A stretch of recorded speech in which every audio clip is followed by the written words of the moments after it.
আজ আমরা যে বিষয়ে আলোচনা করব সেটা হচ্ছে উচ্চ পটাশিয়ামযুক্ত খাবার বা যে সমস্ত খাবার খেলে আমাদের দেহে পটাশিয়ামের পরিমাণ বাড়ে। জেনারেলি যদি আমরা নর্মাল স্বাভাবিক আমাদের সোডিয়াম পটাশিয়াম শরীরে ব্যালেন্স থাকে, তাহলে আমরা কিন্তু যে ব্যালেন্স ডায়েট যদি খাই তাহলেই আমাদের যে পটাশিয়ামের রিকোয়ারমেন্ট ডেলি সেটা ফুলফিল হয়ে যায়।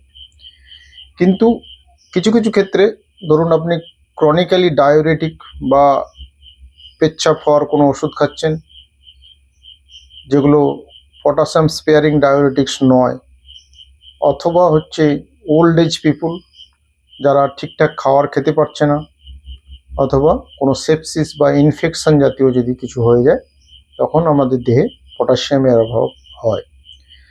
এবার আমরা যেটা সংক্ষেপে জানবো যে পটাশিয়াম রিচ ফুডস বা যে সমস্ত খাবার খেলে আমাদের শরীরে পটাশিয়াম বাড়ে, সেটা হচ্ছে যে কোনো ধরনের ড্রাই ফ্রুটস বা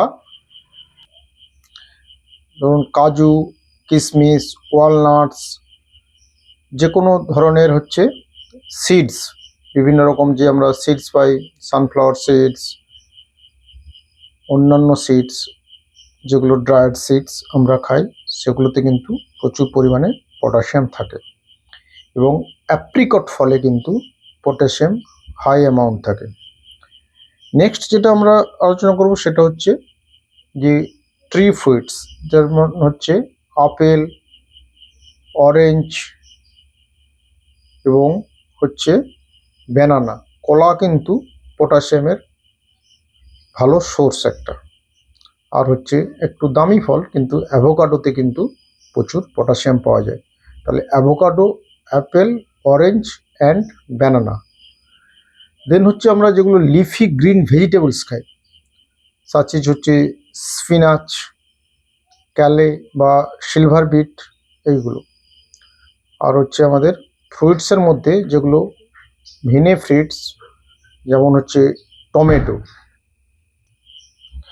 অথবা কিউকাম্বার বা শসা। আর পামকিন। পামকিন মানে যেগুলো আমরা কুমড়ো খাই, এতেও কিন্তু প্রচুর পরিমাণে পটাশিয়াম পাওয়া যায় এবং পামকিন সিডসেও কিন্তু প্রচুর পরিমাণে পটাশিয়াম থাকে। Another root vegetables. রুট ভেজিটেবলসের মধ্যে আপনি ক্যারট খান, বিট খান, পটাটো বা আলু এবং মিষ্টি আলু বা সুইট পটাটো, এতেও কিন্তু প্রচুর পরিমাণে পটাশিয়াম থাকে।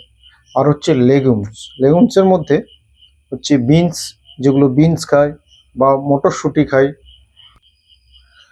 Next dairy products. ডেয়ারি প্রোডাক্টসের মধ্যে মিল্ক বা দুধ খান এবং যোগার্টস বা দই খান।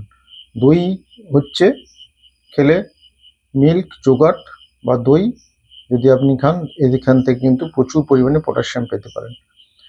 এবার প্রোটিন জাতীয়, যারা ধরুন আমিষ জাতীয় খাবার খায় বা ননভেজ খাবার খায়, তাদের ক্ষেত্রে কিন্তু meat, chicken as well as ফিশের মধ্যে সামুদ্রিক মাছ যেগুলো, যেমন tuna fish, cod liver, cod fish এবং ইলিশ মাছ, স্ন্যাপার্স, এগুলোতে কিন্তু প্রচুর পরিমাণে পটাশিয়াম থাকে।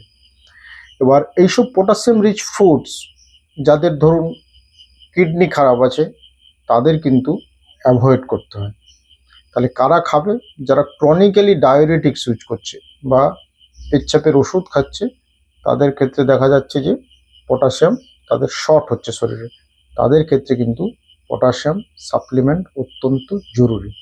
যদি পটাশিয়াম সাপ্লিমেন্ট না করতে হয়, তাহলে কিন্তু পটাশিয়াম রিচ ফুড বেশি পরিমাণে খেতে হবে। যে সমস্ত ফলগুলো বা যে সমস্ত খাদ্যের কথা পটাশিয়ামযুক্ত বললাম।